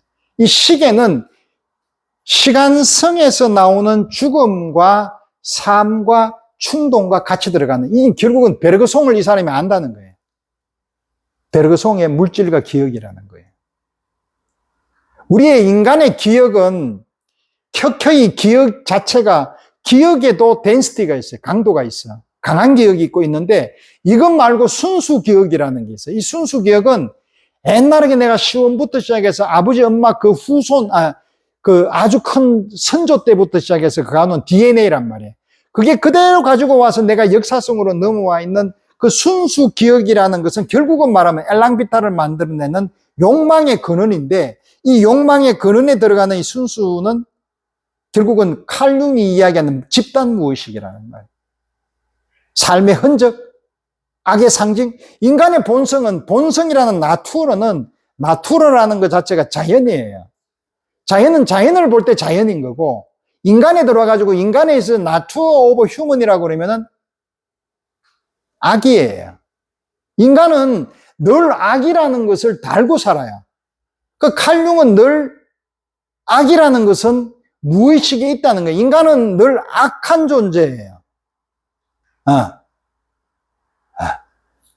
그거 나중에 보세요. 이거 보세요. 다 같잖아요, 지금 보면. 베이컨, 허스트.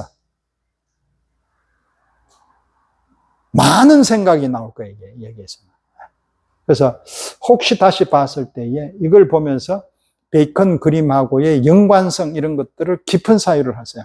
제가 더 이상 이야기를 안 하는 이유는 이렇게 얘기를 해버리게 되면 여러분들이 정말로 이거는 뭐 르누아르 설명하는 거하고 달라요. 이거는 순수 기억에 있는 순수 무의식에 대한 얘기이기 때문에 굉장히 자기가 지금까지 살아왔던 그 무의식에, 그리고 락강이 이야기하면 그 의미와 사설에서 벗어나 있는 그런 실제계에 있는 오브제아를 갖다가 직접 만나는 그런 상황이기 때문에 그 부분을 충실해서 자기가 느껴보라고요. 계속 느껴야 돼요, 그거는. 느끼다 보면 느낌이 와요, 그거는. 그걸 말로 설명하려고 그러지 말고 몸으로 한번 느껴보세요. 다 이런 요즘, 이것도 독특한 사람. 이게 그 무슨 브랜드에서 여기에 바퀴벌레를 넣었어요. 그 뉴욕에 어떤 패션 브랜드에 투명 옷인데 이걸 넣어서 이렇게 하면서 하는데 포인트는 그게 아니에요. 제가 깜짝 놀랐던 게 이거하고 뭐가 달라요? 그렇죠? 이제 패션까지 이렇게 왔다라는 건데 판매되지 않아요. 그냥 협업했어요, 사육하고. 근데 이거는 몸에 나쁜 바퀴벌레가 아니라는데 뭐 어떻든 뉴욕의 생존력이에요. 우리나라에 만약에 2호선이나 9호선이 이렇게 하면 난리 나요. 막 사진 찍고 미친놈 이러는데 뉴욕의 생존력을 상징적으로 표현한단 말이죠. 이게 물론 징그럽지만 이런 표현 자체가 제가 가지고 있는 엘랑비탈, 에너지, 코나투스, 생의 본능, 바퀴벌레의 생의 본능도 우리하고 다를 게 없다는 거예요. 그걸 인정을 해야 돼요. 그러면서 자꾸 여러분들이 본래적인 삶으로 돌아갈 수 있다는 거죠. 이거 보세요. 아트는 모던이 아니에요. 아트는 영원한 거고 계속 내재적인 거고 변하는 사조에 따라 가는 게 아니라 그때나 지금이나 늘 이 자리에 있는 거예요. 에곤 실레가 여러분들한테. 요즘 전부 다 이런 그림이죠. 그죠? 막 가보면 막 근데 벌써 이미 이런 사람들은 1450년대의 보시예요. 이런 거 다 그냥 이해한 거죠, 이 사람. 이게 무의식이에요, 전부 다. 이 악이라는 것 자체도 제가 도덕하고 연결해서 이제 니체에 대해서 설명을 나중에 한번 해보드릴게요. 이런 거예요, 이거 전부 다. 미켈란젤로도 이런 거 그리고 다 그랬어요. 특히 영국의 윌리엄 블레이크 같은 경우. 이건 누구예요? 카바넬. 타락한 천사. 타락한 천사가 우리는 타락했다 그러면 그래 하는데 이 악이라는 것 자체도 원래는 하나님하고 같은 신이에요.